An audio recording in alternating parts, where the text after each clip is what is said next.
Vamos a iniciar esta sesión de discusión sobre los aportes de la perspectiva de clase social en el estudio de las desigualdades sociales. Tengo el honor de ser el moderador de este selecto grupo y realmente de maestros que hemos tenido o que he tenido también personalmente para acercarme a este tema, entonces trataré de hacerlo lo mejor posible. La dinámica del panel va a ser que cada uno de ustedes tiene un tiempo de 10, máximo 12 minutos para hacer una presentación que puede estar apoyada con diapositivas sobre el tema, nuevamente, aportes de la perspectiva de clase social en el estudio de las desigualdades. El orden que vamos a manejar va a ser primero el profesor Carla Montaner, luego el profesor Óscar Fresneda, que nos acompaña acá presencialmente, luego viene Lucas, luego el profesor Joan Benac y finalmente nos apoyará Dorian y Andrés. Ese será el orden. Luego de las presentaciones, con base en alguna síntesis que se pueda hacer y las preguntas que podamos tener de parte de los asistentes, tanto de manera presencial como virtual, lo que haremos es agilizar la discusión para poder tratar de pues hacer algún intercambio de doble vía. Entonces, profesor Carla Montaner, por favor, me confirma que nos está escuchando y tiene usted Sí, la palabra. Yo les estaré, en todo caso, avisando acá. El equipo de la Universidad de Antioquia me va a apoyar con los tiempos para garantizar el cumplimiento del cronograma. Profesora muchas Carla. gracias a ustedes. Voy a compartir mi pantalla. ¿Pueden ver la pantalla ahora? Estamos viendo su fondo de escritorio. ¿Me ven a mí? ¿A usted sí lo vemos? Sí, señor. Bien. Y el fondo, aún no estamos viendo ninguna presentación. ¿Ahora? Listo, ahora sí, señor. Muy bien. Muchísimas gracias por esta introducción y por estar entre este distinguido panel. Voy a hablarles de algunos desarrollos de lo que hemos trabajado en los últimos años con mis colaboradores en el campo de la clase social y con alguna referencia a algunos trabajos anteriores para situar el problema de la conceptualización y medición de la clase social en el mundo de la investigación en desigualdades de la salud y incluido el mundo de investigadores en esta región. La tesis es que aunque haya habido algún progreso, la situación sigue siendo insuficiente en los países anglosajones que yo conozco mejor y quisiera hacer hincapié en que estos factores son externos a digamos, la evolución del pensamiento científico, lo cual comentaré brevemente, y que en la región latinoamericana se dan características para que se produzca una nueva generación de estudios y de pensamiento en clase social. Intentaré hacer este argumento.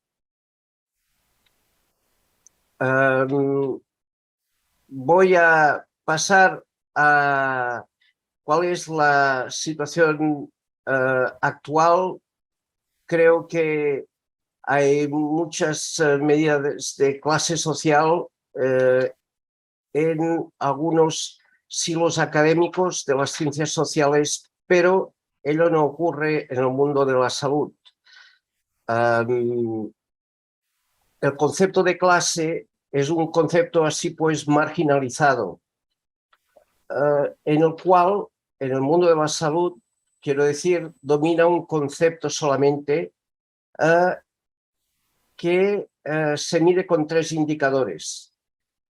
voy a hablar de este concepto y de dos alternativas. Una de ellas que está ganando peso y la otra, que es la que yo defiendo, es más minoritaria. La primera es la clase social como característica individual. Si miran la diapositiva, a ver que muchas veces empezamos con características del ingreso familiar, la residencia, el barrio en el que la persona vive. Mezclamos características como la cultura, la etnia. Todo ello se constituye como un atributo de la persona. Y consideramos que estos factores determinan el trabajo o la ocupación de una persona. Es decir, se considera que el trabajo, la ocupación, es lo que mide la clase social como un atributo personal con factores de background, como he dicho, que lo determinan. Y ahí tenemos clasificaciones como la de profesional, técnico, incluso obrero, desempleado. Y esta clasificación de ocupación como atributo de la persona, no como una relación social, es lo que nos permite predecir ingresos, nivel económico y también la salud. Es importante recabar que se consideran a las personas como independientes una de otra. Es decir, la clasificación, la jerarquía de clase basada en la ocupación o en la educación que obtenemos implícitamente nos dice que el grado de ocupación que yo tenga o la educación no impacta en el de otra persona. Es como si todos viviésemos en un mundo en que las personas fueran independientes las unas de las otras. El segundo concepto que se está abriendo paso en la literatura de salud y también en la de ciencias sociales ya está muy arraigada, es la de relaciones de empleo como clase social. Aquí ya hablamos de relaciones entre las personas, es decir, las leyes de una sociedad, por ejemplo, sobre la propiedad privada, hacen que unas personas tengan la posibilidad de emplear a otras y otras tengan que vender su fuerza de trabajo. Y ello crea relaciones distintas en el mercado laboral, relaciones de empleo. Así pues, una persona puede ser médica trabajando por una empresa o puede ser la empresaria de esta empresa. Otra persona con sus características individuales educativas entra en el mercado laboral como gerente, pero no puede ser empresaria porque no posee los derechos de propiedad privada del hospital. Y así, ¿verdad? Estas relaciones de mercado laboral son interdependientes, es decir, una persona compra la fuerza de trabajo de otra y otra la vende. Es una relación social.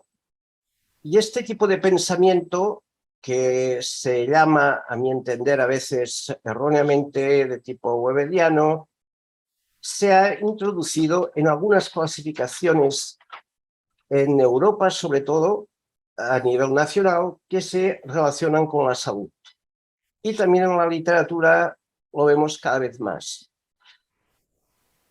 Queda pues que enfatizar que estas relaciones de empleo en el mercado laboral determinan los niveles de renta, su distribución y también la salud.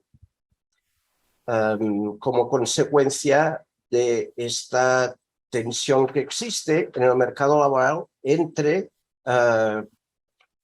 cuántos ingresos y qué condiciones de trabajo tienen los trabajadores versus las empresarias que las contratan. Hay una tensión en esta interdependencia que genera distintos niveles de bienestar material y también de salud. Por ejemplo, en lo que se llama ahora el precariado o la precariedad. Más adelante hay una tercera forma de pensar que es la que introduce los mecanismos de conflicto dentro de la producción. Pero antes de hablarles de esta tercera, quisiera hacer hincapié en que estas relaciones de empleo de las que les acabo de hablar tienen un origen muy antiguo. Esto no es ni marxista necesariamente, ni weberiano, sino se puede encontrar incluso en Aristóteles. O sea que no debería crear ningún conflicto de ningún tipo para ser aceptadas ampliamente. Y de hecho lo son cada vez más. La última y tercera noción de clase social, que es, yo diría, la más marginalizada, porque en sí misma tiene una crítica implícita al modelo de producción capitalista, es la visión de explotación y dominación en el lugar de trabajo. Esta no es que niegue la segunda, sino que añade otro aspecto, que es las relaciones en el lugar de trabajo. Y cuál es el valor de lo que se produce y quién se queda con el fruto de este trabajo.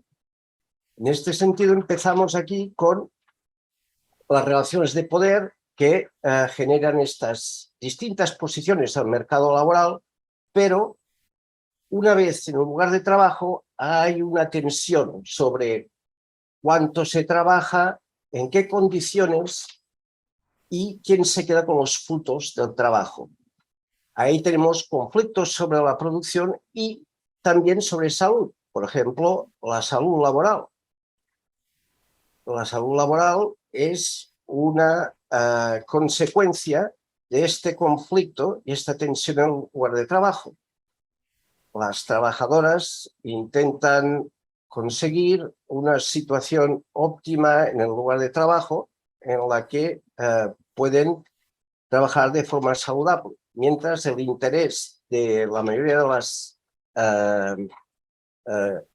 gerentes o empresarias se dirige a aumentar la productividad de las trabajadoras. Y ahí creo yo hay un conflicto esencial y la tarea que nos hemos fijado es demostrar que este conflicto tiene un efecto sobre la salud de las trabajadoras que es negativo por la diferencia de poder que hay en el lugar de trabajo entre las que necesitan vender su fuerza de trabajo para vivir y las que poseen la propiedad sobre la tecnología que permite producir, ¿verdad?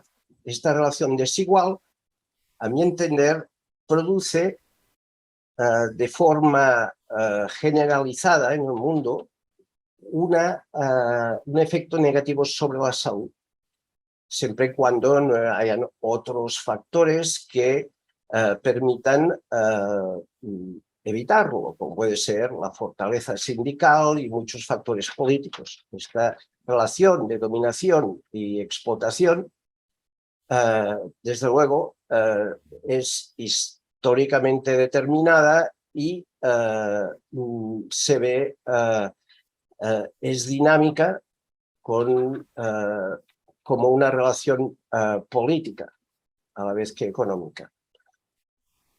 Pues estas son las tres concepciones más corrientes que existen dentro del mundo de la salud. La primera es la mayoritaria, la segunda se abre paso, gracias sobre todo diría al concepto de precariedad, pero también se usa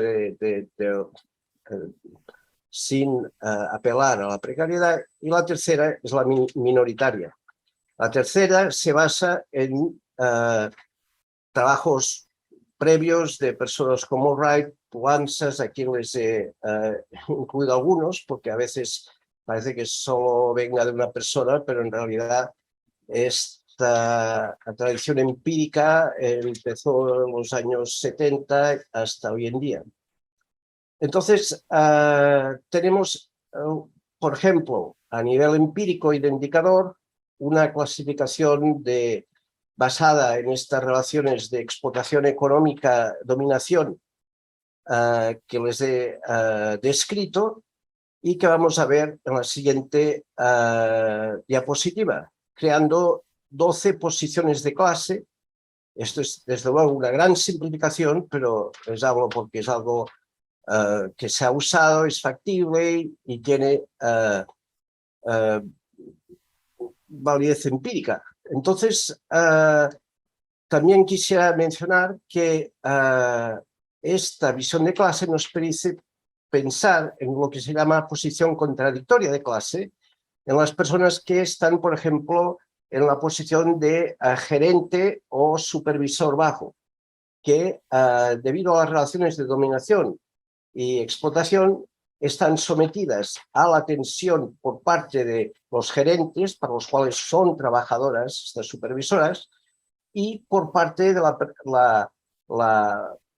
la presión, digamos, la resistencia de las trabajadoras de nivel más bajo, para las cuales las supervisoras son su fuerte de dominación, representan el interés de las gerentes y de las propietarias.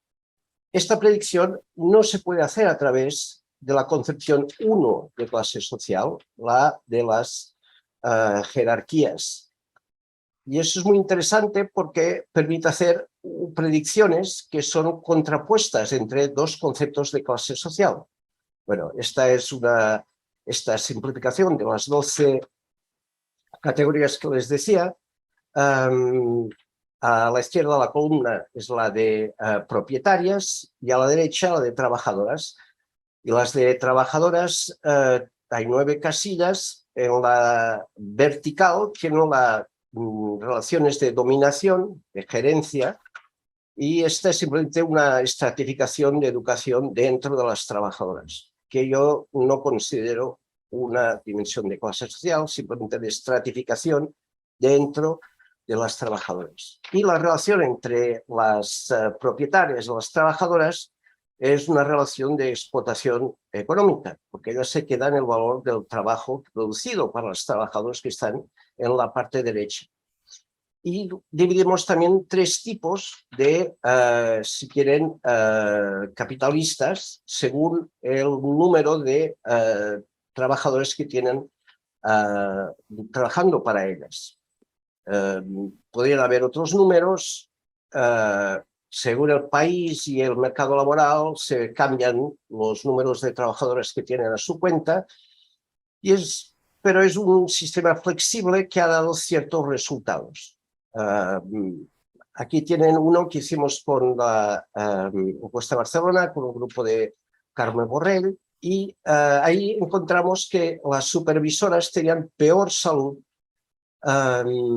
mental que las trabajadoras, lo cual es favorable a la hipótesis de clase social como dominación y no es favorable a la hipótesis de rango, digamos, de Michael Marmot, que nos diría que las supervisoras, por tener un rango superior a las trabajadoras, deberían tener mejor salud mental, y eso no es lo que encontramos, como ven aquí marcado en amarillo. Esto es un ejemplo de dónde viene la tradición. Últimamente hemos entrado a trabajar en el sistema, digamos, no solo de clase, pero sino el sistema racial patriarcal de clase, el capitalismo racial patriarcal, que yo le llamo, y algunas personas creo que también. Hemos tenido algunas publicaciones al respecto y en esta diapositiva se ven la configuración de clase dentro de los grupos de raza y género y la configuración de raza y género dentro de grupos de clase. Eso sería la transversal y la vertical es la de la distribución de clase dentro de los grupos de raza y género. Por ejemplo, se puede ver que dentro de los capitalistas, el grupo que tiene el mayor número de capitalistas son los hombres blancos, tal como se podría predecir en un sistema capitalista racializado patriarcal.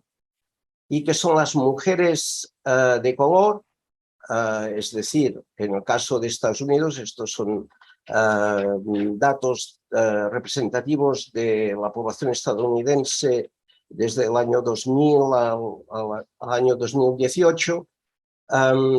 El grupo que tiene la menor proporción de capitalistas son las mujeres racializadas, Profesor Montaner, qué pena, afrodescendientes. estamos fuera de tiempo. Si puede, por favor, redondear una idea. Igual ahora retomamos en la discusión. Muy bien. Pues solo les voy a decir una cosa más, que encontramos también que la explotación predice salud mental y enfermedad mental según una medida de explotación que se parece a la tasa de explotación de estilo marxista, que yo creo que no se había hecho nunca hasta ahora, y que tenemos este tipo de investigaciones de nuevas clases, como la clase financiera, la clase trabajadora precarizada dentro de las clases sociales, múltiples posiciones de clase, trayectoria e interseccionalidad, que es lo que les he enseñado brevemente. ¿Y cuál es el futuro? Pues que se impone la realidad de clase, aunque se quiera ignorar, y que, sobre todo en el contexto latinoamericano, hacen falta datos nacionales y representativos y también acceso a datos, como en una encuesta que hicimos con Oriel y que sigue a otras que publicamos anteriormente con la doctora Oriel Solar, que facilitarían mucho este tipo de investigación. Y ahora me refiero a una encuesta que hicimos en Bogotá. Este tipo de acceso a estos datos ayudaría mucho y los nuevos gobiernos de izquierda, como el de Petro, Márquez y Boric, deberían ayudar al fomento abierto a este tipo de investigación para acceso a datos y más datos a nivel nacional y local. Y muchísimas gracias por su atención y perdone que haya estado un minuto más allá del tiempo que me fue alocado. Muchas gracias a todos y a todas.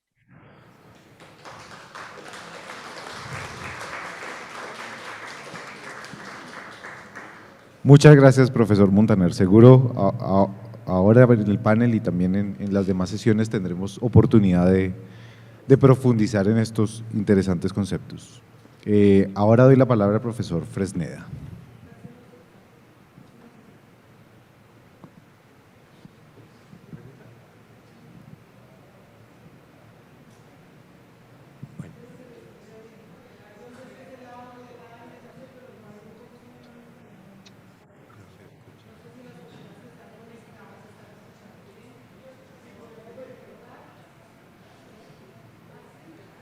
Perdón, estamos verificando una situación de sonido acá.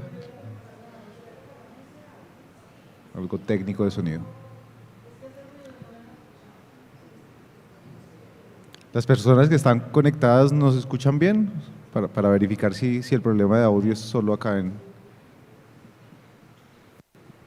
el recinto. Listo. Profesor Fresneda, ahora sí.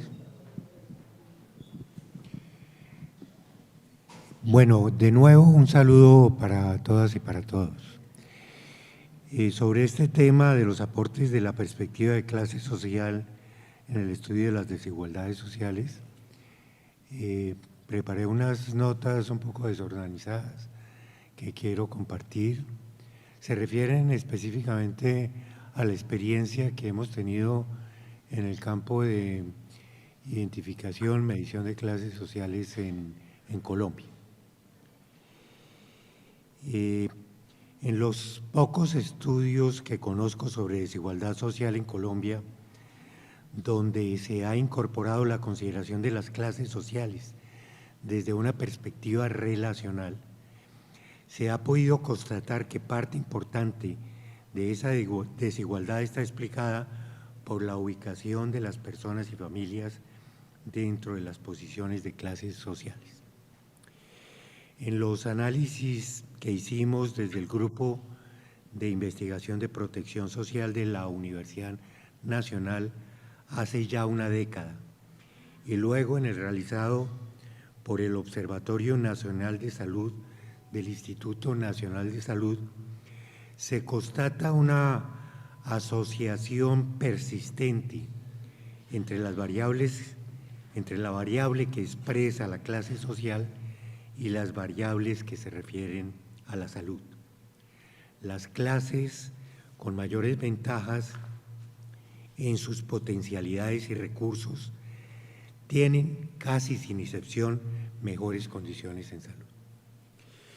Estos análisis se han basado principalmente en la utilización de las encuestas de hogares realizadas por el DANE, a las cuales se aplica un procedimiento aproximado para clasificar a los trabajadores en clases ocupacionales, siguiendo directrices de autores destacados a nivel internacional de distintas orientaciones teóricas, neoweberianas y neomarxistas principalmente.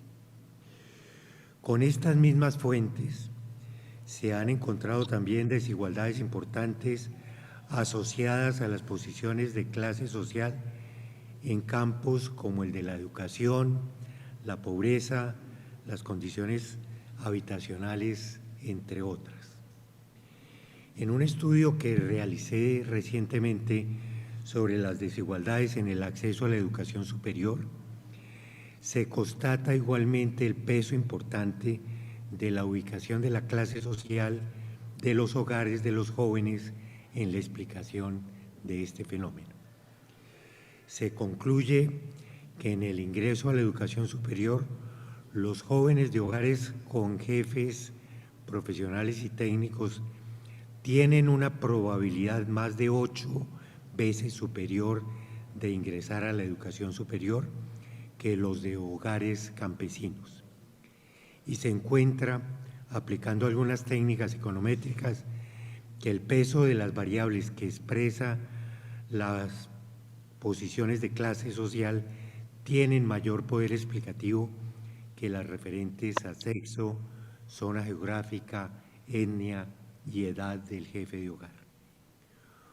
Un análisis crítico de estos estudios nos deja, sin embargo, dudas y vacíos, en tanto se basan en datos que no han sido elaborados para el examen de las clases sociales y dejan de tomar en cuenta dimensiones importantes de ellas: la relación de propiedad, las relaciones de propiedad y el grado de control sobre el proceso de trabajo, por ejemplo. Por eso nos dan solo aproximaciones. Y de otra parte, estas fuentes no permiten establecer cuáles son los mecanismos que a un nivel microsocial llevan a que las divisiones entre clases sociales produzcan las desigualdades. En cierta forma, dan pie solo a explicaciones incompletas que no precisan cómo la estructura de clases reproduce la desigualdad. En Colombia, los estudios sobre estructura de clases sociales son de muy reciente aplicación. En Argentina, por ejemplo, Los primeros estudios sobre este tema se llevaron a cabo a finales de los años 40 del siglo XX por Gino Germani. En Colombia solo ha habido estudios realizados sobre este tema durante el siglo XXI. También ha habido rezagos grandes de Colombia respecto a investigaciones hechas en países como Chile, Uruguay, Brasil y México. La categoría de clases sociales desde el punto de vista teórico, una categoría que puede dar mayor explicación a las desigualdades, en tanto está anclada en las relaciones laborales y la estructura económica. Expresa grupos que efectiva o potencialmente son actores sociales y no solo categorías analíticas descriptivas como las de pobreza o vulnerabilidad, a las cuales se recurre muy frecuentemente para los propósitos de diseño y evaluación de políticas sociales. Aunque esto es reconocido por muchos investigadores y profesionales sociales, en el diseño de las políticas sociales se recurre poco a variables que expresen las divisiones por clase social, en parte porque se desconocen las formas de hacer estos análisis. En otros segmentos de técnicos y profesionales de las disciplinas sociales y otras especialidades que tienen responsabilidades en las políticas sociales, que tal vez constituyen una mayoría, la categoría de clase social es objeto de sospecha. Para algunos, posiblemente porque la asocian con la lucha revolucionaria de clases, para otros porque consideran que es una categoría que ha perdido su poder explicativo, para unos terceros porque las clases sociales no son observables con las herramientas metodológicas a que se recurre para identificarlas. En el campo de la salud, el modelo de determinantes sociales reconocido y promovido por entidades internacionales ha llevado a que la posición social expresada en la clase social tenga un reconocimiento conceptual y práctico especial.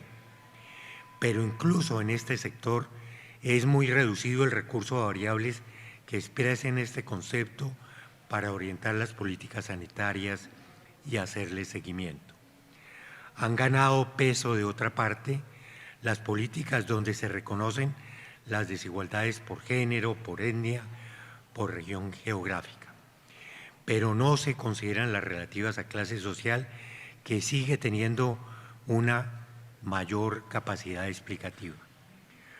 No tomar en cuenta la perspectiva de clase en los análisis en que se basan las políticas sociales, que por su misma naturaleza propugnan por una mayor igualdad, es dejar de lado factores que explican en forma decisiva las desigualdades y es renunciar a tener una caracterización adecuada de los sectores sociales que están en peor posición y que merecen ser tratados preferentemente.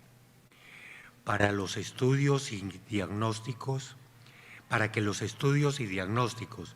puedan dar luces sobre las políticas de mayor equidad, se requiere que incorporen la perspectiva de las clases sociales.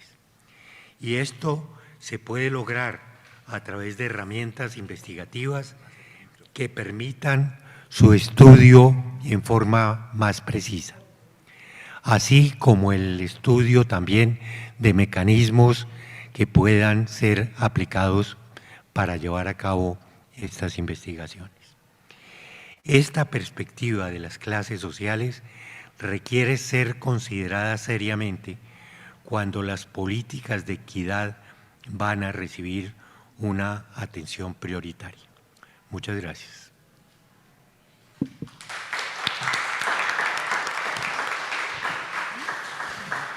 Muchas gracias, profesor Fresneda, y sobre todo también por haberse podido ceñir al tiempo que sabemos que es muy limitado. Ahora doy la palabra a Lucas Cifuentes. Estimado Lucas, por favor. Hola, buenas tardes aquí en Chile. Buenos días, o no. Sí, buenos días allá todavía, creo, ¿no? No sé si me escuchan. Sí, sí, escuchamos, sí, aún días acá también. Ah, perfecto. Bueno, primero que todo, agradezco la invitación y celebro con mucho entusiasmo la iniciativa que han tomado los colegas y las colegas colombianas de reactivar la red de estudios de clase social y salud que iniciamos hace ya, yo creo, como 10 años, con algunas y algunos que están aquí presentes bueno, en este panel y también en los que puedo ver yo que están conectados al Zoom. Yo lo que me gustaría presentar, que va a ser en cierta medida un poco ensayístico y mostrando algunos datos también. Y les pido disculpas por mi aspecto, pero hace un poco de frío y se me acabó la parafina para la estufa, así que amaneció lloviendo en Santiago. Eh, yo lo que quiero traer a colación es la importancia de recuperar el análisis del proceso de trabajo, tanto para ver para los análisis de clase como para la evaluación o la investigación en desigualdades en salud. Y cuando me refiero al análisis del proceso de trabajo, me refiero a la larga tradición marxista, e incluso alguna no marxista, pero usando las categorías de Marx, que se inicia en el año 1974 con el libro muy conocido por ustedes, me imagino, de Harry Braverman, y que luego ha tenido una interesante deriva, eh, a veces contradictoria, conflictiva, pero no ha dejado de ser importante en el estudio de el trabajo en la producción, los modos en que los capitalistas logran extraer la plusvalor de la fuerza de trabajo, y también, que es muy importante, cómo esa relación es estructuralmente conflictiva, antagónica, y eso genera además modificaciones de la producción, de las condiciones de trabajo, empleo, y bueno, y al día de hoy hay una discusión muy interesante respecto al tema de la tecnología. Y en específico, quiero mostrar algunos resultados que yo creo que pueden ser interesantes desde el punto de vista de, como caso para poder dar alguna discusión de una investigación que realizamos en Flaxo, Chile, en la Facultad Latinoamericana de Ciencias Sociales, de la cual sigo formando parte, no obstante mi afiliación hoy día oficial y principal es en la Dirección del Trabajo, pero en Flaxo, particularmente en el programa TES, Trabajo, Empleo, Equidad y Salud, que la doctora Solar, que está aquí presente, mismo Carles, ha participado, realizamos y terminamos de investigar hace pocos meses una investigación sobre el impacto en la salud del trabajo de plataforma. Trabajo de plataforma, entendido los trabajadores y trabajadoras que reparten mercadería, porque a esta altura ya no es solo comida, sino que se reparte casi cualquier cosa, y también el transporte de pasajeros mediante la utilización de la plataforma, qué sé yo, Uber, Didi, Cabify, y las otras que son principalmente las mayoritarias, digamos.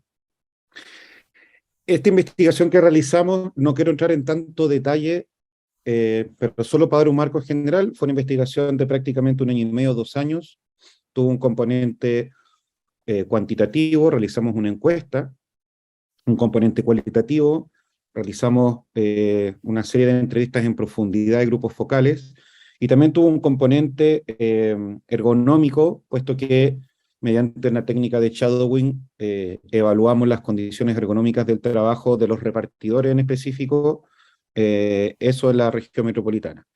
Y los resultados son bastante interesantes y creo que tienen algunas cosas que pueden ser aporte en esta discusión que estamos teniendo. Lo primero, y esto es muy interesante a propósito de las dos, voy a proyectar. aunque no me voy a ceñir tanto al PowerPoint para no aburrirlos tanto. Pero lo primero que quiero plantear, a propósito de la presentación de los dos expositores anteriores, dice relación con que, como bien saben, este es un tipo de trabajo que se reivindica por parte de las empresas, y bueno, sí, por parte de las empresas como no un trabajo asalariado, sino como una suerte de trabajo independiente en el cual cada uno de los involucrados pone su servicio a disposición de un encuentro con un cliente y hay una mediación prácticamente exclusivamente tecnológica por parte de esta empresa plataforma, que es la que pone en contacto dos intereses iguales. Un interés de entregar un servicio, vamos a decir, de repartir algo, y un interés de pedir que algo me llegue a mi casa. Entonces, en lo formal, y por eso esto es tan interesante, lo conecto con lo que explicaba Carla, en lo formal acá no hay una relación de empleo. Entonces salimos del mercado del trabajo. La discusión que se da, bueno, se ha dado en Chile, se ha dado en Perú, en California, en España, por cierto, bueno, en algunas partes de Norteamérica, es que hay una demanda por parte de los mismos trabajadores y trabajadoras o colaboradores de estas empresas, de estas plataformas, que sostienen de que sí hay indicios de laboralidad, es decir, en términos del derecho del trabajo más tradicional, hay relación de subordinación y de dependencia. Lo importante, creo yo, para nuestros intereses, tanto académicos como quizás también de política pública, como decía el profesor, tiene que ver con cómo, del punto de vista del trabajo, de la producción específica y concreta, no solamente existe aquello que en el derecho del trabajo se denomina laboralidad, sino que también hay condiciones de explotación, de extracción de plusvalor que generan condiciones de salud o una exposición a riesgos de gran relevancia. Y estas son cosas que nosotros pudimos recoger. Entonces, bueno, como tengo poquito tiempo, no voy a hablar tan en específico de las cosas generales de la investigación. Solamente comentar que en el caso chileno, que es donde se realizó el estudio, es muy importante la condición migratoria de la mayoría de estos trabajadores. El porcentaje, sobre todo de trabajadores de reparto, son venezolanos, son migración venezolana, que tienen dificultades para ingresar precisamente al mercado laboral formal. Pero aquí quiero mostrar alguna evidencia que creo que puede ser importante. Primero, tiene que ver con la cantidad de horas de trabajo a la semana. Si observamos, se está viendo la proyección, ¿cierto? Sí, la veo ahí detrás del panel. Sí, la vemos. Si observamos en el reparto, en el delivery, un 36% de los trabajadores declaran que trabajan más de 45 horas a la semana. ¿Ya? En el caso del transporte es un poco menos, es un 22, un 23%, no obstante sigue siendo un porcentaje muy alto. Recordar que en Chile, hasta el momento, el tope de horas semanales de trabajo son 45. Por otra parte... 3 minutos, Lucas, por favor. Perfecto. Y esto es interesante de observar, es que los ingresos brutos, vale decir, sí los descuentos por el costo del trabajo, es decir, la mantención de los vehículos, la benzina, etcétera, son bastante altos en comparación con las medianas en Chile. Estamos hablando en dólares, para explicar y que se entienda bien, que hay una mediana de 600, 700 dólares en el ámbito del transporte y de 350, 500 dólares en el reparto, la mediana. Cuando en Chile la mediana de todos los trabajadores del país es de 400 dólares aproximadamente. O sea, estamos viendo que son trabajadores que perciben ingresos relativamente altos en comparación con el resto de los trabajadores en Chile. Acá hemos visto algunas cuestiones relativas a la autonomía en el trabajo, es decir, la posibilidad de tomar decisiones como si fuesen realmente trabajadores independientes, y es muy escasa, muy escasa. Hay una relación incluso de temor respecto a la plataforma, al famoso algoritmo, en distintas situaciones. Y acá estamos viendo ciertos problemas autorreportados de salud. Tanto lo que tiene que ver con dolores musculoesqueléticos, tanto de inferior como superior, problemas de sueño, dolores de cabeza, irritabilidad, sensación continua de cansancio. Y estamos viendo que todos los trabajadores están autorreportando más de un 30, o sea, más de un 30 o 35% de los trabajadores están reportando este tipo de problemas a diario. Problemas de acceso a la salud, por supuesto, porque deberían ser trabajadores informales hasta el momento. Salud psicosocial, un gran temor en el dejar de trabajar, en rechazar los pedidos, etc. Hay otros indicadores. Hay algunas cuestiones respecto a acción colectiva que pueden ser de interés de alguno de los asistentes, pero lo que quería cerrar para poder mostrar algunas conclusiones es que el análisis del proceso de trabajo, es decir, del trabajo concreto y de cómo esta administración algorítmica que se llama genera una relación capital-trabajo tremendamente desmejorada, nos acerca a resultados en salud que son tremendamente preocupantes, ¿ya?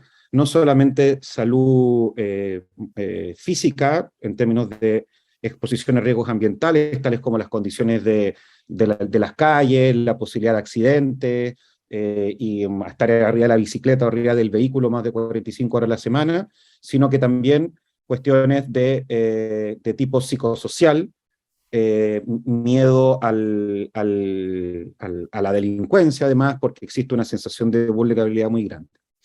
Por otra parte, observamos que esto es un trabajo que genera importantes ingresos brutos, hablamos de brutos en principio, para los trabajadores, pero que está asociado esencialmente a dos cuestiones. La extensión de la jornada del trabajo, ya les mostré que casi un 30% trabaja más de 45 horas semanales, y la intensidad del trabajo en el día a día. Y esto tiene que ver, no lo alcancé a mostrar ahora por el poquito tiempo, tiene que ver estrictamente con la forma en que, vamos a decir, la plataforma, término que a mí me molesta un poco, prefiero hablar de la empresa o las empresas, mantienen un control radical sobre cada momento, cada segundo de los trabajadores y trabajadoras involucrados, cosa de poder generar la mayor cantidad de envíos y repartos por jornada. Hemos visto que los resultados de esta combinatoria de alta intensificación, alta jornada en un trabajo desregulado genera graves problemas de salud.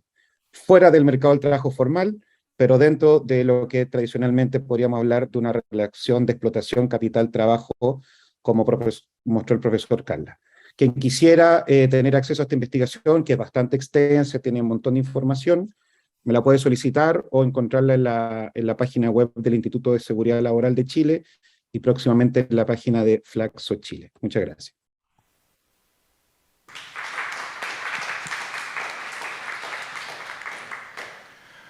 Muchas gracias, Lucas. Ahora seguimos con el profesor Joan Benach. Bueno, buenos días. Espero que me oigan bien. Sí, buenos señor. días, buenas tardes en las personas que estén en otros lugares. Bueno, ante todo, por supuesto, agradecer la invitación a compartir esta mesa redonda o esta tabla redonda tan interesante. Y desde luego para mí es un honor, un placer con los colegas y especialmente con Carlas, desde el cual pues ya conocemos mucho, hace muchos años, y del cual hemos aprendido muchas cosas, y también desde luego en el tema de clase social. Voy a hacer algunas reflexiones breves que espero que puedan ser útiles o complementarias de las muchas cosas que ya se han dicho hasta ahora. Desde luego, el tema de la clase social es un tema fundamental para entender las desigualdades sociales y las desigualdades en salud. Es un tema fundamental para ver, para describir, pero desde luego también debe serlo para comprender y para explicar.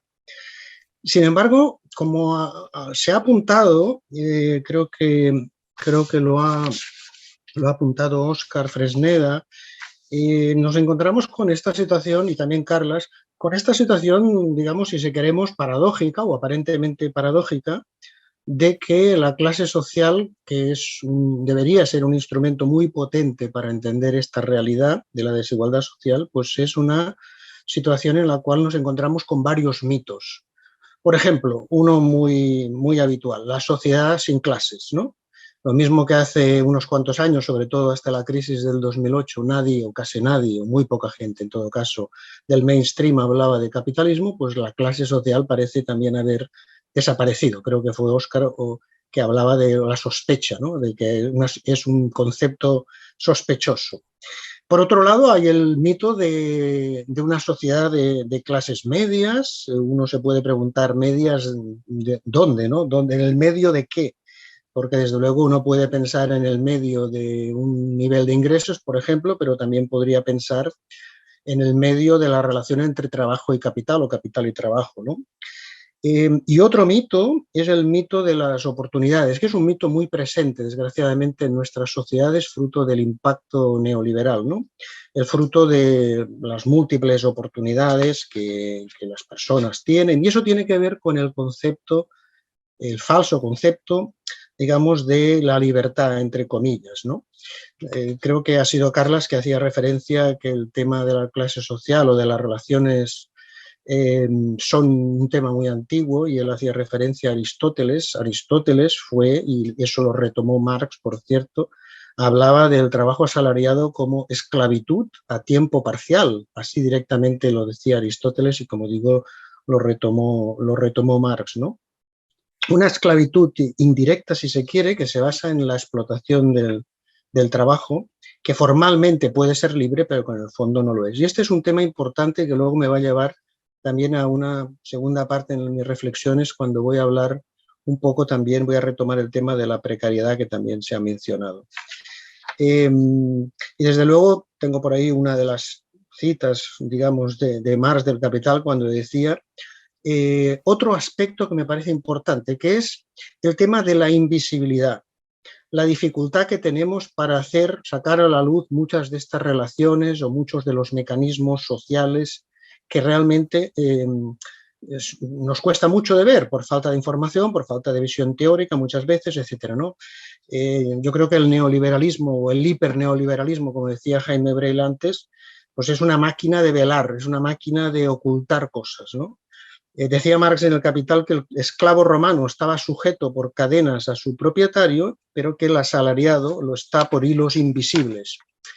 Y ese desvelamiento es una de las tareas que, desde luego, en la investigación nos hemos de tomar muy, muy en serio.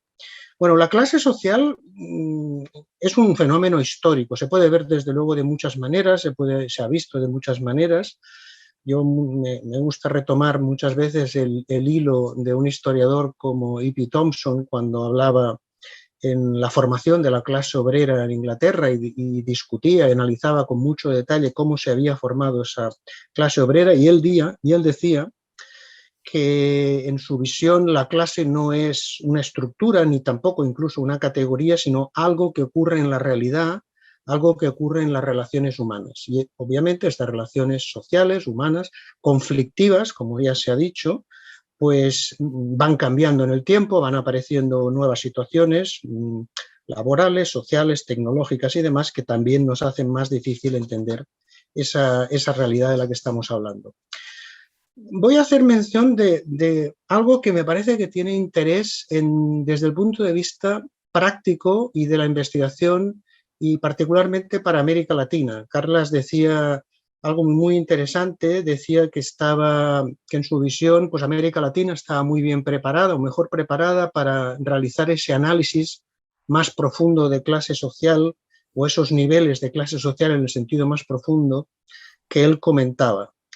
Yo voy a hacer referencia a un concepto que usaba Eric Olin Wright, que ya se ha citado, el sociólogo marxista norteamericano, uno de los analistas más conocidos, al menos modernamente, de clase social, cuando él hablaba del concepto del pragmatismo realista. Y en ese sentido, al hablar de pragmatismo realista, Eric Olin Wright decía algo que creo que merece reflexión. Y es que de las distintas maneras que podemos tener, y Carla ha hecho un resumen en mi opinión, muy bueno, muy acertado, de las distintas maneras en las cuales podemos analizar eso, decía Eric Olin Wright que hemos de tomar lo mejor de las tres tradiciones, hemos de intentar utilizar lo mejor de las tres tradiciones, pero eso sí, con una mirada donde la profundidad y el futuro y en los debates estén en el último escalón de las tres tradiciones. Quiero decir que no podemos, desde luego, echar a la basura ni despreciar, como a veces podemos hacer o a veces se hace, ¿no? O minusvalorar, digamos, visiones de análisis que nos pueden parecer más simples o menos simples, como la estratificación de clase, los atributos individuales, etcétera, porque tienen su valor político, en mi opinión, ¿no? Y por tanto, políticamente eso nos puede ayudar a hacer visible determinadas cosas. Otra cosa es que los investigadores, las investigadoras, los gobiernos, las personas que tienen, capacidad, digamos, de influir, por ejemplo, en los sistemas de información, los sistemas de vigilancia y demás, tengan que ir más allá y tengan que generar los procesos, y también se ha referido Carlas a ello, esos datos, esa información, estos análisis que nos puedan permitir intentar comprender con mucha mejor profundidad estos mecanismos explícitos, relacionales, de dominación, de explotación y demás. Entonces, me parece que esta es una reflexión, quizá es útil para el debate posterior, pero me parece que tiene algún interés. Y luego voy a decir algunas cosas breves también en estas reflexiones sobre el tema de la precariedad, que también se ha citado y que me parece que también merecen atención, puesto que la precariedad es un concepto, es un término relacionado y cercano al de la clase social. Tampoco es un fenómeno nuevo, si el de la clase social en muchos sentidos no lo es. Tampoco es un fenómeno nuevo, ya Marx y Engels hablaron de la precariedad laboral.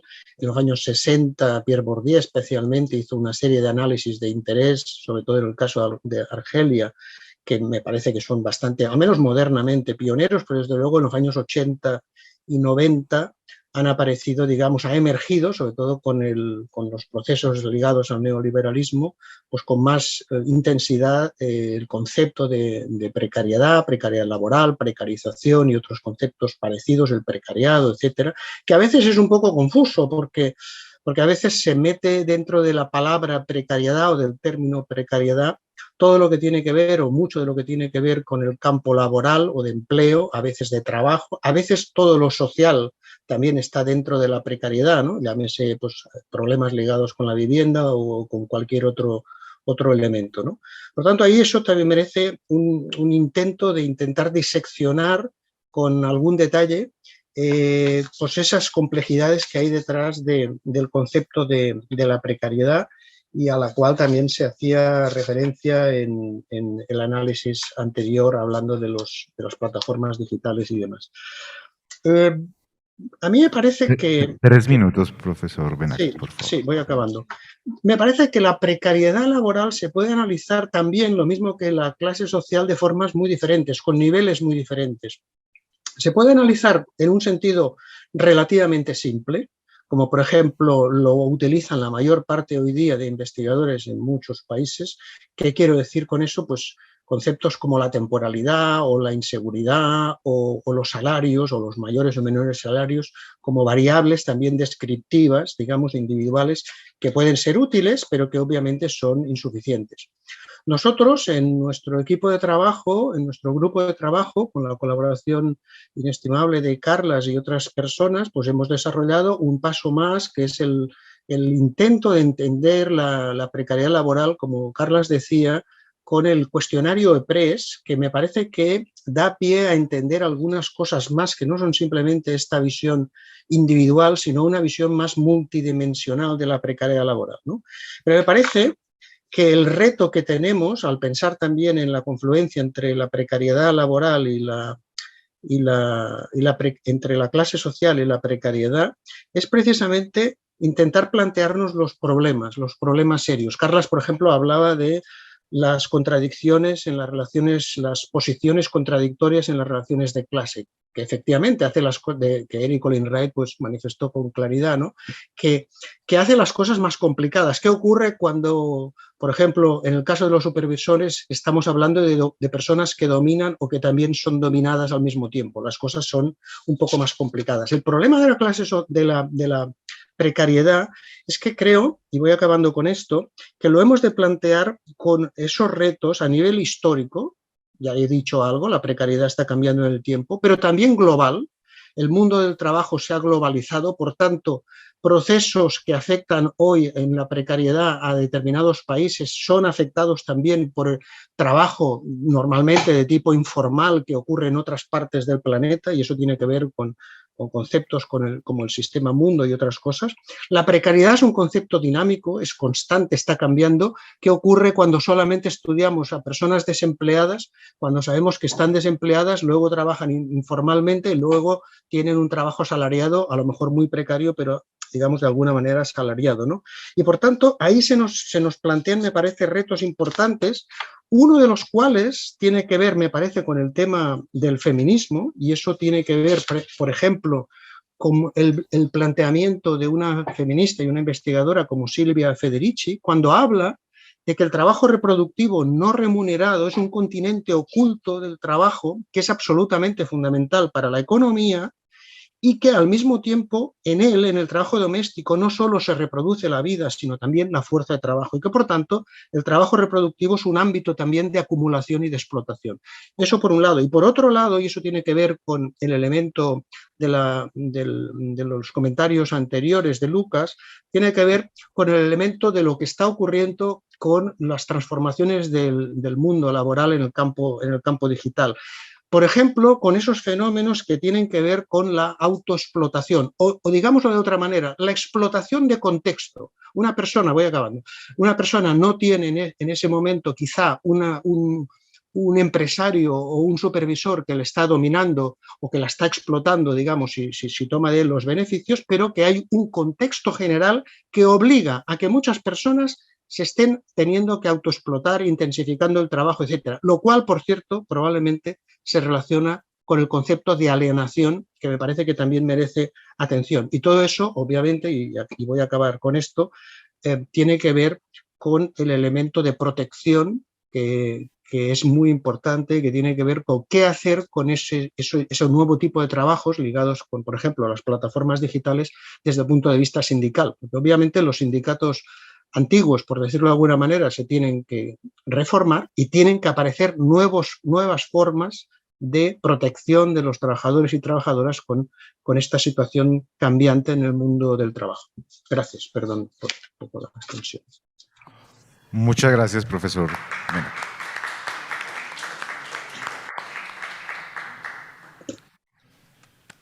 Listo, ahora pasamos con Dorian Ospina, por favor.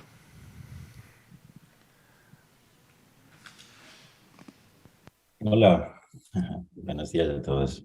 Buenas tardes ya.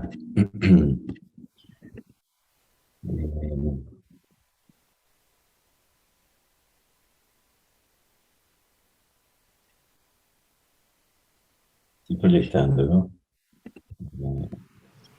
Todavía no vemos la pantalla.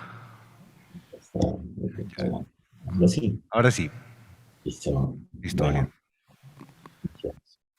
Bueno, muchas gracias por la invitación al panel de hoy. Nosotros, pues, encantados de estar acá, Andrés y yo, en representación del equipo que ha liderado el proyecto Inequidad, Clase Social y Salud, una cartografía de los modos de vida humanos en Colombia. Nosotros, digamos que dentro de la gestión del proyecto hay un equipo de asesores como ya algunos han tenido la oportunidad de escucharlos hoy, un equipo de profesionales, estudiantes y investigadores de la Universidad de Antioquia, así como nos acompañan en el proyecto de personas del Instituto Nacional de Salud, que han sido vitales y digamos que hemos tenido éxito en el acceso a los datos gracias a su gestión y también a la experiencia que han tenido desde el trabajo con la red. Nosotros entonces, como para situarnos teóricamente en dónde surge esta propuesta de operacionalización de la categoría clase social, por decirlo así, parte de la perspectiva de la determinación social de la salud, ¿cierto? Ubicándonos en un dominio particular en términos de que la categoría hace parte más de un rasgo de grupos sociales que en interacción con otros de inequidad pues determinarán grupos y patrones de reproducción pues de estilos de vida malsanos y que determinarán determinando la forma en que se da el proceso de salud, enfermedad y muerte.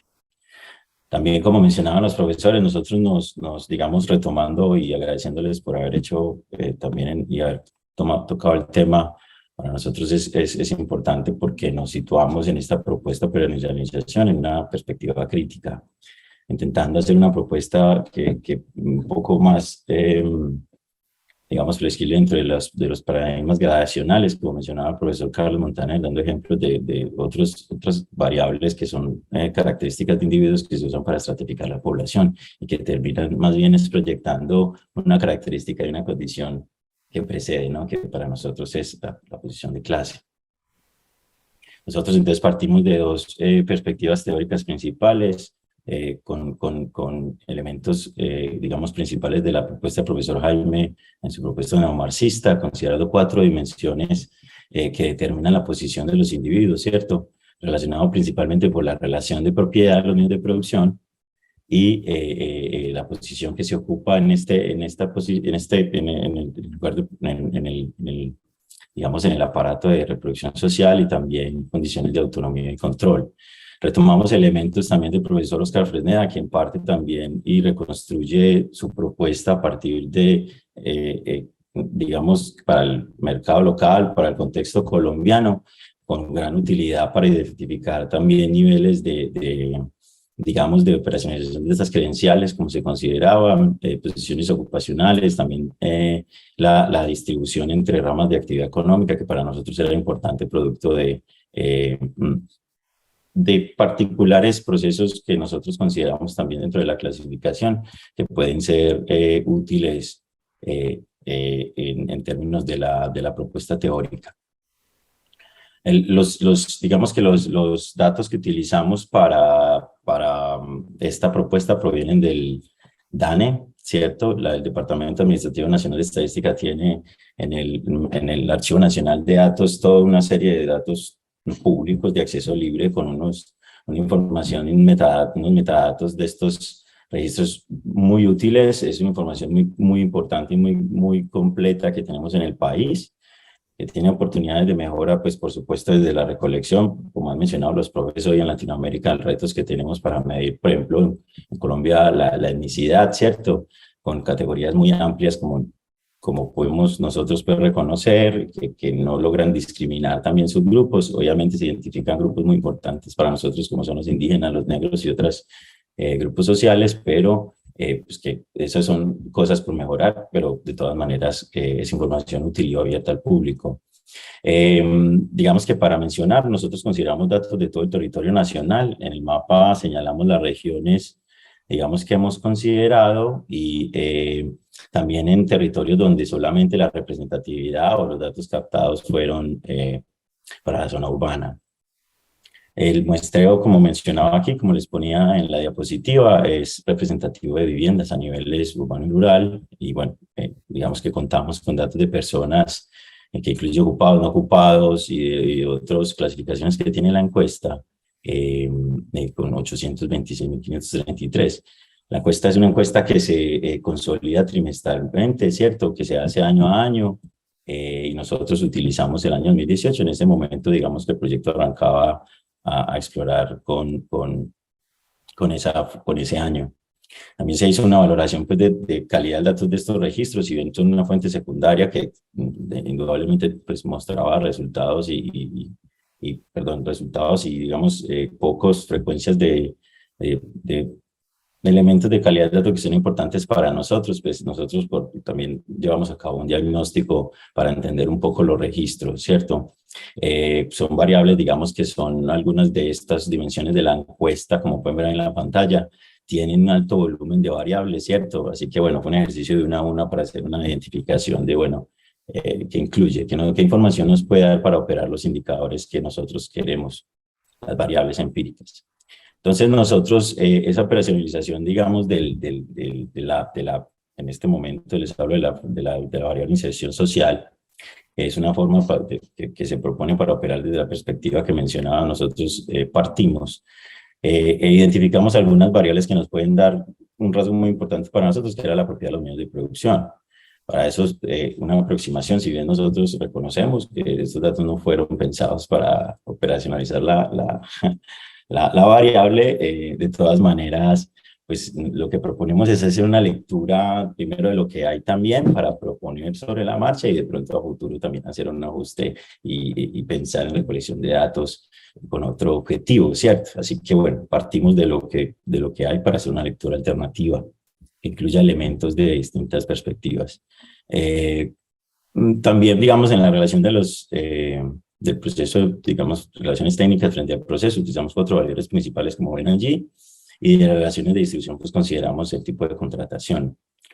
Inicialmente, el sistema de clasificación, ya les muestro enseguida cómo se estructura, digamos, en sus capas, pero hoy en esta presentación vamos a socializar y hemos concentrado, digamos, la caracterización a nivel de subfracciones y posiciones.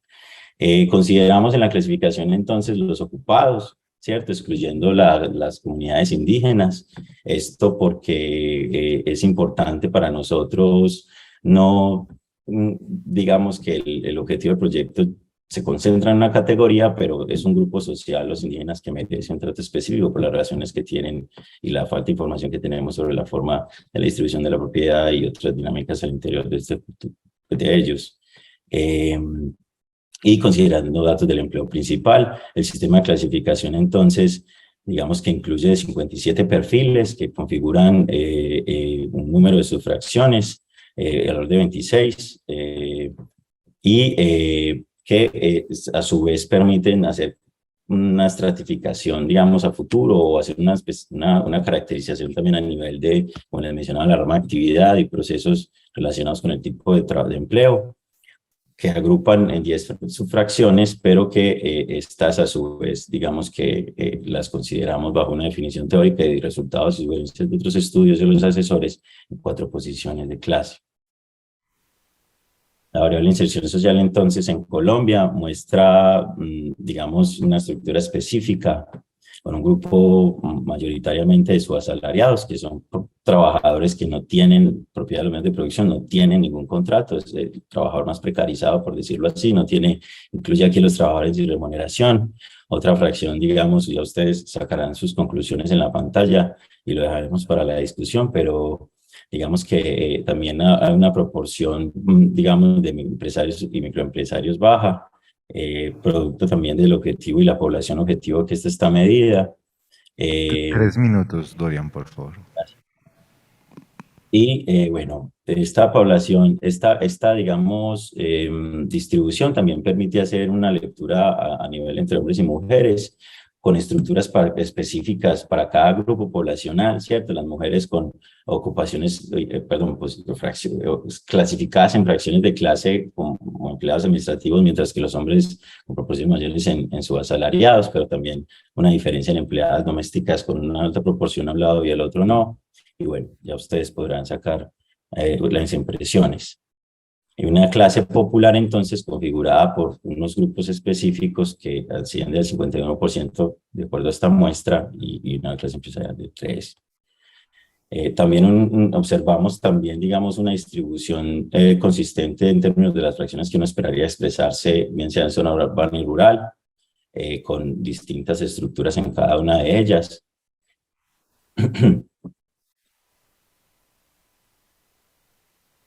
Dale, Andrés.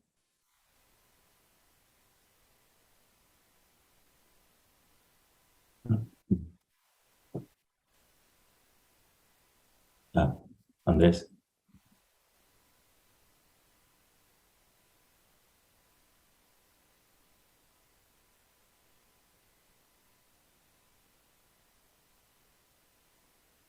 Andrés Ramírez, ¿nos escucha? Ah, bueno, pero ellos... Ok, pero están los dos, entonces podemos darle un tiempo, no sé. Qué pena que estamos remoto los dos. Yo estoy en Canadá y Andrés está en Cúcuta. Entonces, bueno, nos Sí. disculpa. No digo, pero los dos estamos con la misma presentación, no es una presentación adicional. Pero entonces, Andrés, para dar un poco más de tiempo y que pueda terminar, estábamos haciendo las cuentas con presentación separada. Así. Pero Andrés no nos escucha. Perdón, ¿ahí me escuchan? Y ahora sí. Listo, Andrés, sí. Qué pena con ustedes, entonces es el audífono. Cordial saludo entonces para todos y todas, buenos días. Bueno, no, pues aquí la presentación es muy breve porque pues, lo habíamos pensado como una sola presentación, de manera pues muy sintética, mostrarles en esa continuidad la segunda diapositiva que les mostraba Dorian hablando, digamos, de esa dimensión particular y que ya nos mostraba profe Breil también en su momento, nosotros pues apegados a esos, digamos, a su desarrollo teórico. Vamos a explicarles pues también en esta continuidad de clases, o sea, vamos a continuar con modos de vida como categoría pues que puede caracterizar o que caracteriza digamos esos grupos. Entonces, se trató, entendiendo pues que los modos de vida bajo esta perspectiva de la determinación social o de la epidemiología crítica, el profe Breil nos la evidencia o lo explicita en 5 dimensiones que ustedes pueden ver en el cuadro, en nuestros cuadros hacia el lado izquierdo de la pantalla, que son entonces trabajo, consumo, soportes colectivos y relaciones políticas, relaciones ecosistémicas, identidad y cultura. De manera muy general, pues no entendiéndolos como, digamos, como de manera aislada, sino como dimensiones que están totalmente imbrincadas y que están siempre relacionadas porque son donde desarrollamos nosotros nuestra vida, ¿cierto? Entonces, basados pues como en esas condiciones o en estas categorías teóricas o estas, digamos, conceptos, nosotros intentamos pues aplicar y operacionalizar a través pues de procesos de, digamos, de revisiones de literatura, de relatorías, de discusión, y donde teníamos como base o hicimos a través de ejercicios de discusión con equipos y ejercicios previos también de investigación, intentamos profundizar en cada una de estas, digámosle, conceptos, ¿cierto? Trabajo, consumo, y a partir de esas, digamos, discusiones, de esas profundizaciones teóricas, pues construimos una matriz categorial donde pues a partir, como les decía, de esas discusiones, de lo que hubo de los ejercicios, tanto de revisión de literatura como lo que salió de otros ejercicios de corte también cualitativo, un ejercicio que hicimos similar en Medellín, pudimos complementar esa matriz categorial y digamos, obtener unas subcategorías y unas variables que representarían esas subcategorías, donde intentamos pues profundizarlas y dotarlas de contenido a partir de la disponibilidad que tenemos de la fuente de datos que escogimos, ¿cierto? Que es la GIH, la Gran Encuesta Integrada de Hogares del año 2018, ya con las características que les acaba de comentar mi compañero. Y entonces, en este momento, pues les mostraré de manera pues muy sucinta, como algo que nos permite ver, le hace siguiente, por favor, Dorian.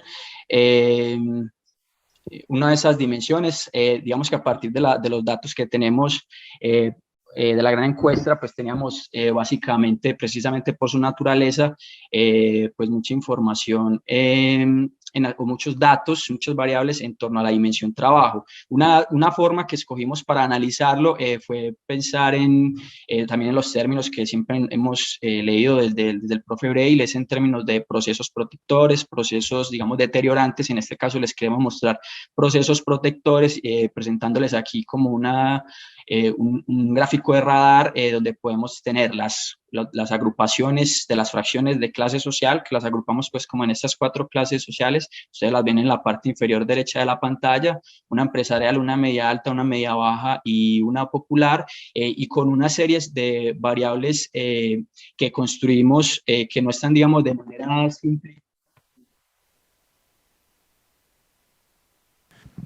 Perdimos el audio, Andrés. ¿Lo perdieron? Y bueno, y Loto, estamos fuera de tiempo, entonces por favor, en un minuto tratemos de... Está bien. ¿Ahí me escuchan? Perdón. Sí, sí, otra vez lo escuchamos, pero por eso, Listo. un minuto más, por favor.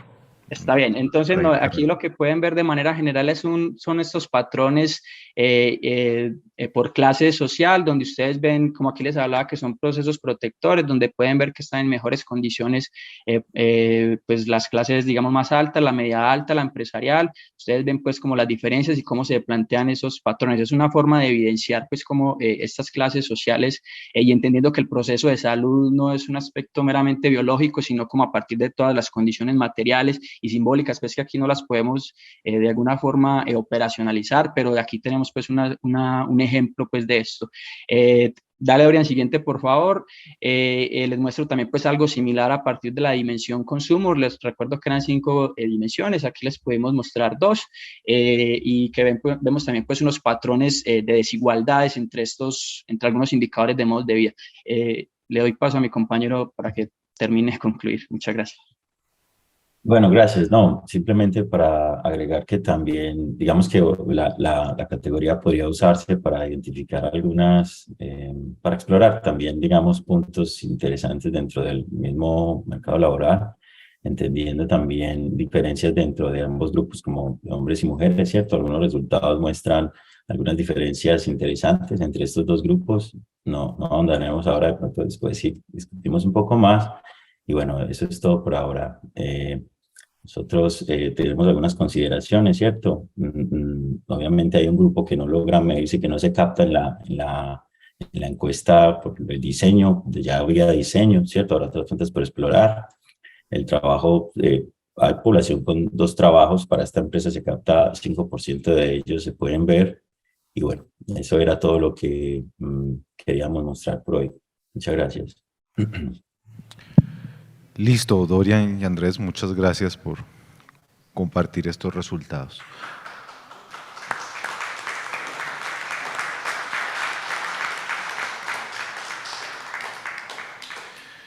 Bueno, entonces como moderador en mi ejercicio, sí tengo que primero decir, nos hemos salido del tiempo, entonces voy a tratar de hacer una síntesis pues muy puntual de todos estas temáticas que se han abordado, digamos, con tanta profundidad por parte de cada uno de los participantes del panel. Luego daré paso a cada uno, pero que en una frase, digamos, como un mensaje muy contundente, pues nos quisieran resaltar algo adicional o de su propia presentación, o complementar algo que haya quedado pendiente, o también controvertir parte de mi síntesis, si siéntanse abiertos a esto. Primero, pues el profesor Muntaner nos presenta una taxonomía muy interesante de cómo ha sido el abordaje de la clase social en los diferentes estudios y la diferente evolución histórica, resaltando el progreso insuficiente, pero también el potencial que tiene Latinoamérica en el análisis precisamente de la clase social y sus consecuencias en salud. Quedamos ahí también con un abrebocas de algunos ejercicios empíricos, pero seguro podrá compartirnos dónde podemos consultar en detalle. El profesor Fresneda hace una interesante reflexión, hizo una interesante reflexión sobre las limitaciones en las fuentes de información respecto a la categoría clase social y cómo se ha hecho un esfuerzo precisamente en tratar de superar esas limitaciones para hacer algún ejercicio pues que en el país ha sido liderado por él y muchos lo hemos seguido, y sobre todo también discute sobre cómo las políticas sociales pues se han caracterizado por la falta de la inclusión de la dimensión clase social, precisamente por la falta del conocimiento y la comprensión de esta categoría, lo que resalta finalmente la necesidad de este tipo de espacios de profundización y sobre todo de interacción con tomadores de decisiones para poder entender el concepto a más detalle.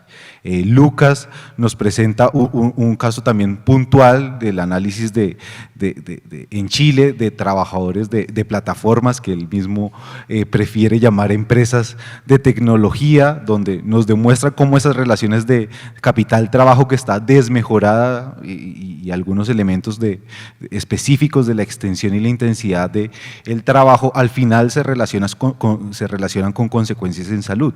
Y pues desde la propia mirada que podemos tener desde el país y muy seguramente muchos escenarios latinoamericanos, el auge de estas plataformas y este tipo de contratación, bueno, no de contratación, de trabajo, resulta siendo muy interesante para abordar y sobre todo para comparar con los demás esfuerzos empíricos de evaluación de clase social, de la relación clase social y salud, que puede ser también una hoja de ruta. Respecto a Lucas, sí es importante, tenemos muchas preguntas nosotros mismos acerca de dónde podemos consultar información, la información del estudio. Entonces, quedaríamos pendientes de que Lucas nos pueda enviar el enlace para compartirlos con todos los participantes.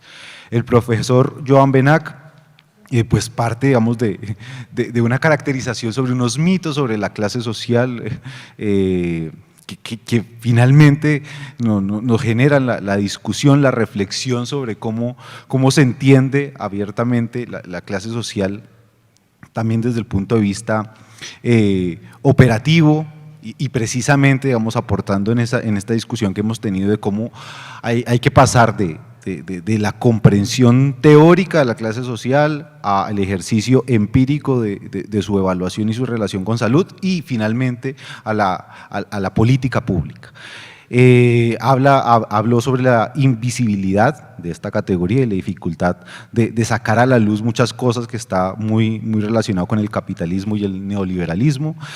Y pues al final también mencionó la idea del pragmatismo realista de Wright, que sin duda alguna, digamos, junta las charlas anteriores, precisamente las intervenciones anteriores, donde la taxonomía que presentaba el profesor Carla y la practicidad, tanto en los ejercicios del profesor Fresneda como de Lucas, pues finalmente evidencian precisamente cómo se han venido haciendo este tipo de ejercicios tratando de generar información respecto a la precariedad laboral y bueno, y sobre todo estas visiones más profundas de clase social, más allá de la visión individualista. También nos hace una reflexión sobre los retos a nivel histórico y global de la aproximación a la precariedad y la naturaleza dinámica de este concepto. Y pues finalmente Dorian y Andrés nos presentan estos resultados que son un avance al análisis de clase social y sus consecuencias en salud, también incluyendo la dimensión de modos de vida y que sin duda alguna, como presentó Dorian, pues recoge mucho del trabajo de los panelistas que nos están acompañando, del profesor Braille y de todos estos referentes que han guiado el análisis de clase social en salud y pues que convierten estos enfoques teóricos en información de utilidad para los tomadores de decisiones. Entonces, pues no sé, profesor Muntaner, voy a seguir el mismo orden porque realmente va a ser solo una intervención, entonces no sé, profesor Muntaner, en menos de un minuto, ¿qué tiene para agregar, controvertir o resaltar de su charla? Bueno, simplemente agradecer la invitación y ver que el interés en la clase social sigue abierto, que hay posibilidades para continuar generando preguntas y recoger datos y que, en fin, espero que lo que haya presentado sirva como estímulo, así como los demás panelistas, para que una nueva generación de jóvenes interesados en las desigualdades se añada a nuestra tradición y sobre todo con un énfasis regional. Me ha gustado los últimos presentadores cómo han arraigado su teoría con las contribuciones teóricas regionales. Eso es todo. Muchas gracias, profesor Carla. Profesor Oscar. Gracias, Carlos. Bueno, voy a plantear algunos puntos de lo que me parece que son conclusiones prácticas de los temas que hemos tratado. Creo que este encuentro es un paso importante hacia configurar un programa de investigación en torno al tema de las desigualdades sociales bajo la perspectiva conceptual de las clases. Y también, como ya mencioné, es la oportunidad para consolidar, fortalecer un instrumento que va a ser muy importante en esa perspectiva de poner en marcha ese programa de investigación que es la Red Internacional de Estudios en Clase Social. Destaco algunos de los temas que han mencionado los panelistas. Primero, la parte conceptual. Creo que desde distintas visiones se destaca pues, la importancia de continuar la reflexión en torno a este tema.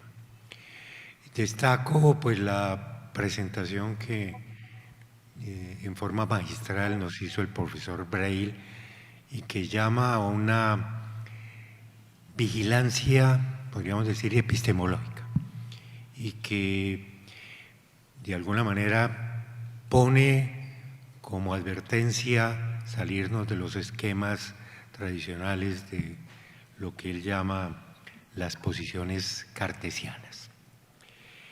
Creo que hay ahí un mensaje importante. Esto creo que se relaciona con lo que el profesor Carla nos hace mención en torno a los enfoques sobre clase social, también sustentando una salida en torno a cuál podría ser un enfoque, digamos, más adecuado para estudiar las desigualdades en salud. El profesor Benac también nos plantea una pregunta, digamos, importante en torno al pragmatismo realista de Eric Wright, tema que merecería, pues, digamos, un análisis para ver si esta posición tiene sentido o no.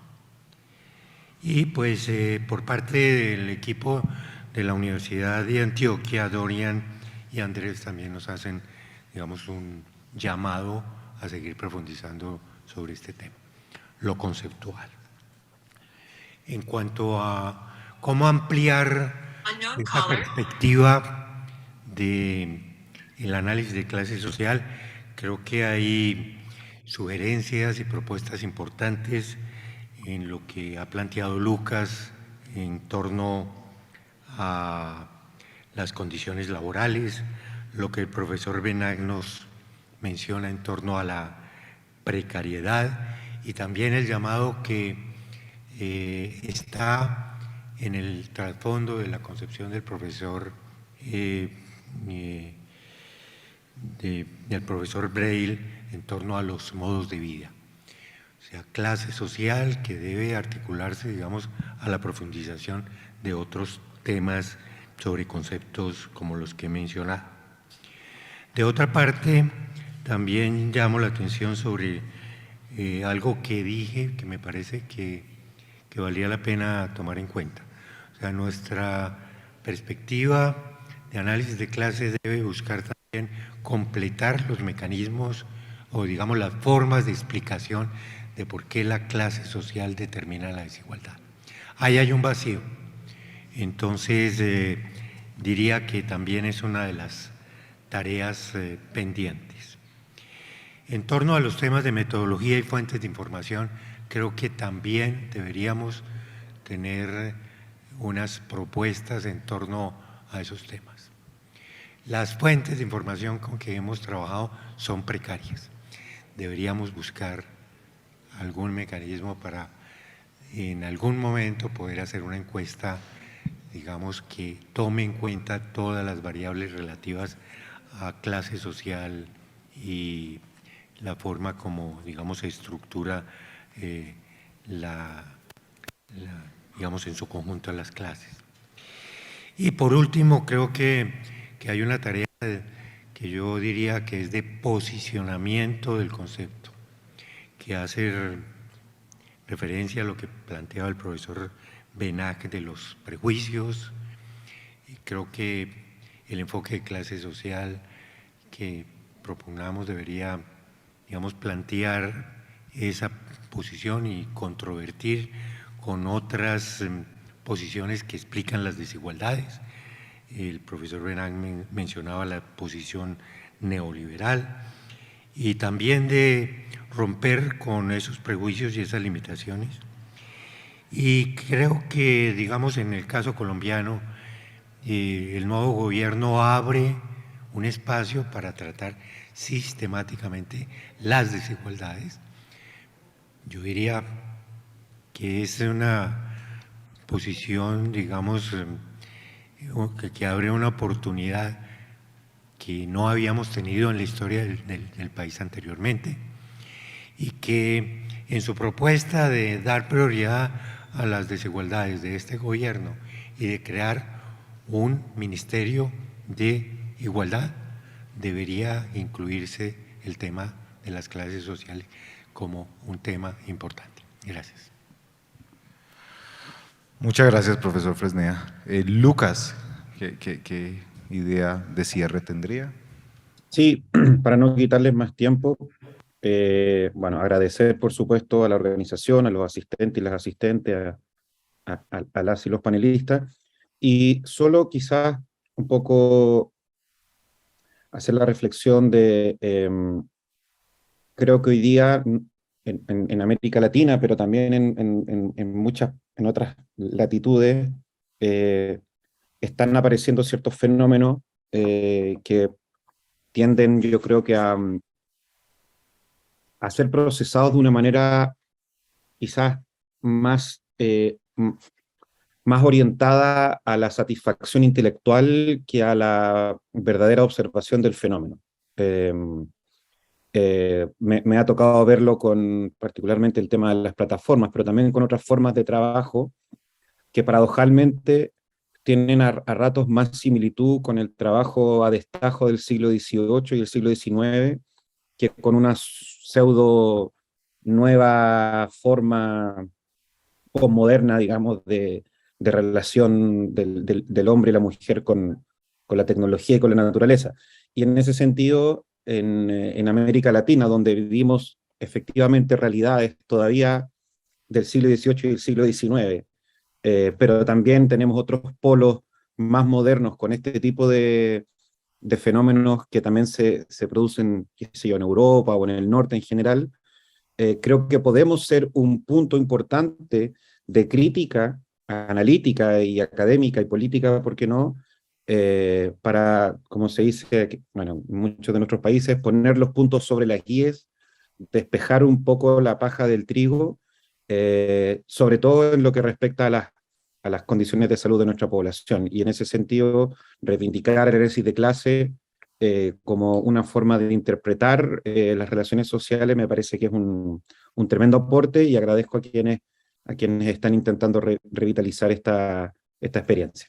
Eso. Gracias, Lucas. Profesor Benac. Bueno, pues también sumarme a las palabras de mis colegas y amigos, felicitar realmente muy sinceramente por la organización de este evento, porque además me parece que intenta reunir planos muy interesantes que no siempre en la academia están presentes. Quiero decir, la preocupación empírica, la preocupación teórica, la preocupación crítica, cuando estamos viendo, digamos, sobre todo en el mundo europeo, norteamericano, etcétera, muchas veces esta difusión de un empiricismo ramplón que realmente no explica nada, pero tampoco no describe bien, creo que eso es muy importante. Al mismo tiempo, cuando con el concepto de pragmatismo realista he tratado de decir que creo que hemos de ir más allá, pero sin embargo hay que partir de lo que hay. Y hay que hacer las dos cosas a la vez. Y eso es lo más interesante y lo más difícil. Hay que partir de lo que hay, aprovecharlo muy bien y al mismo tiempo ser muy ambiciosos e ir más allá. E intentar combinar todas las oportunidades que haya para hacer visible los problemas ligados a la clase social, para describirlos muy bien y desde luego para explicarlos con relación a los mecanismos de poder, etcétera. ¿Por qué? Porque todas esas capas tienen valor político. Todas ellas tienen valor político. En ese sentido, tengo que reforzar la importancia que tiene la lucha por tener buenos sistemas de información. Lo que haya, pero ir más allá. Por tanto, buenos sistemas de información, buenos datos, buenos indicadores, formación crítica para los investigadores del presente y para el futuro, me parece que todo esto es esencial. Pero al mismo tiempo eso quiere decir que hay que conocer muy bien también lo que se está haciendo en el, digamos, en el mainstream. Me viene a la cabeza ese libro magnífico de Steve King, criticando, conociendo de pe a pa cómo funciona la economía neoliberal. Bueno, pues hay que conocer de pe a pa cómo funciona la epidemiología de los factores de riesgo y tantas otras cosas, precisamente para demolerlo, ¿no? Para demolerlo. Y en ese sentido, y acabo con esto, creo que hay que establecer muchos puentes de diálogo, y creo que esta es una magnífica oportunidad, entre una visión, digamos, que podemos llamar más de determinantes sociales, que no hay una única visión. Yo intento decir, hay 3 o 4 maneras al menos de entender los determinantes sociales. Y creo que, por ejemplo, la de Carles Montaner y la mía, desde luego, no es la de mainstream, sino que pone el acento en lo político, junto con ese diálogo con la visión más asociada a la determinación social, que en América Latina pues, es muy fuerte y que tiene muchísimo interés, por supuesto. Muchas gracias, profesor Benac. No sé, Dorian, Andrés, ¿quién toma la vocería para una idea de cierre? Bueno, gracias. No, nosotros no, digamos que podremos sintetizar tal vez la idea en tres aspectos específicos. Por un lado, mencionar, digamos, algo relacionado con el acceso a los datos y el esfuerzo en Colombia, también desde el punto de vista de la propuesta metodológica y de la filosofía también, o el propósito. Por un lado del propósito, nosotros, digamos, en esta forma de trabajo de gestión de datos que proponemos inicialmente es poder recuperar elementos que han hecho una lectura de un fenómeno con un esfuerzo justo y leal, digamos, y extenso, ¿cierto? Y que aportan a la caracterización del mismo. Y no tanto como hacer un mix, sino más bien recuperar el aporte, como nosotros hemos mencionado allí, ¿cierto? Retomar también, digamos, de un paradigma más clásico, de pronto también técnicas que son al final utilizadas de forma tradicional y clásica, pero que pueden informar a partir de la lectura que se haga del dato, ¿cierto? También en la lectura errada del dato y la selección de las variables a veces puede llevar a conclusiones que son las que se esperan per se. Entonces nosotros, digamos que lo que intentamos es considerar elementos que puedan rescatarse, ¿cierto? Y que toda esta contribución que en el país se ha hecho para la lectura de las inequidades, para la caracterización de las desigualdades y contribuir contra, digamos, la reducción de la inequidad, nosotros lo que, digamos, pensamos en esta propuesta es que, tal cual como mencionaba el profe Fresneda, la idea es empezar a tener elementos empíricos para poder lanzar una sugerencia y decir, hay que empezar a recolectar datos desde esta perspectiva, hacer cambios en ese, digamos ya desde el punto de vista del acceso a los datos, en ese recurso que tiene el país Colombia, dentro de la recopilación de datos, la estructuración que hace, es un sistema que tiene estandarizado de recolección de registros a nivel nacional, por ejemplo en términos de salud, ¿cierto? Hay países que, inclusive países desarrollados, que tienen sistemas de información que son segregados por provincias, por ejemplo. Entonces Colombia, ahí hay una oportunidad muy interesante dentro de los sistemas que tenemos, los repositorios, es más bien nuestra propuesta es más bien empezar a hacer lecturas alternativas, lecturas los datos que puedan contribuir a complementar lo que ya se hace, ¿cierto? Hay un esfuerzo grandísimo que nosotros seguimos apostando y es por los datos públicos, pero también para contribuir a lanzar sugerencias que puedan recoger todo el ejercicio empírico que se ha hecho, ¿cierto? Y la evidencia que vamos viendo de la necesidad y la importancia de pronto de medir características en los individuos para hacer, como decía el profe Fresneda, un monitoreo de estas condiciones y tomar decisiones pues en tiempo real, ¿sí o no? Eso más que todo es el propósito detrás de todo ello. Bueno, y nosotros desde el punto de vista ya de la operacionalización de las categorías, estamos ahora en un trabajo de validación, ¿cierto? Esto también queremos respaldarlo con algunos anexos en términos de validación estadística, con el profe, el asesor, digamos, estadístico que tenemos, el profe Daniel Camilo.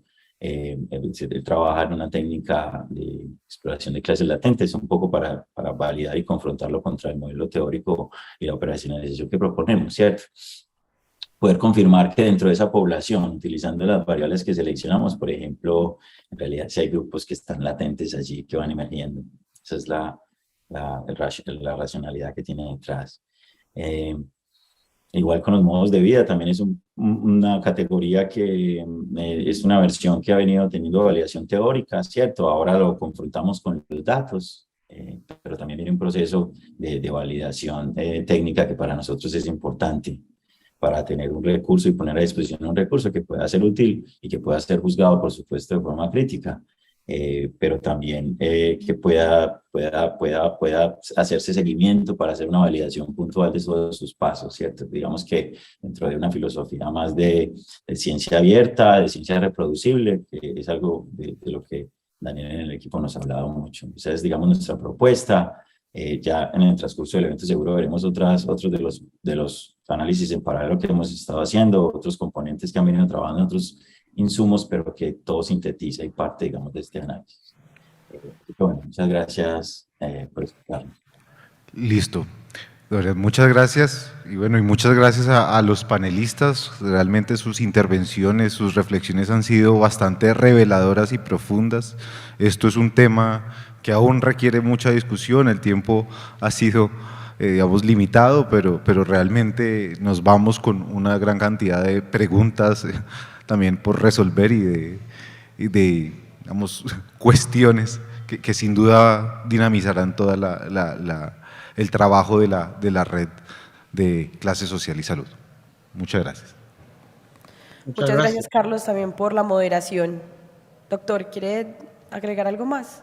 Que lo vimos ahí como que iba a intervenir. No, yo estaba dando las gracias. Bueno, muchas gracias también por acompañarnos. Vamos a tener entonces el receso del almuerzo, 1 hora. Nos vemos nuevamente aquí en el auditorio, faltando 10 minutos para las 2, a la 1:50. Muchísimas gracias. Ustedes.